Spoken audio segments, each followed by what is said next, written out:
minden évben négyszer virágba borulnék, nyílnék a fiúnak, nyílnék én a lánynak. Nie je tomu inak ani dnes, keď si pripomíname deň narodenia Jana Amosa Komenského, učiteľa národov, a teda aj sviatok vás, tu prítomných pedagogických pracovníkov.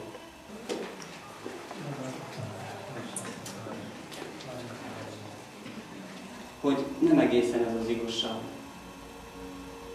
Amikor Ted dolgozatait javította, valami perverz élvezete felt abban, hogy kiixelhette a helytelen válaszokat, és készségesen véste fel az elégtelen alap tetejét.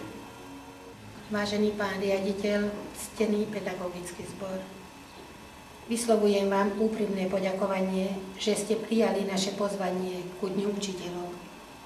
V mene Zboru pre občianske záležitosti, školskej komisie pri obecnom zastupiteľstve a v mene svojom vám prajem do budúcich rokov veľa zdravia, trpezlivosti, obetavosti, vieru vo vlastné sily a nádej v lepšie časy. Megengedett polgármester úr és tisztelt vendéglátói, kedves kollégáim! Szeretném megköszönni, azt hiszem, hogy nem csak a magam, hanem mindannyiunk nevében. Ja vám ďakujem za toto dnešné stretnutie. Verím, že i následné posedenie nám dá tú možnosť, že budeme mať čas trošku porozmýšľať, pohovoriť o tom, čo ďalej, ako ďalej.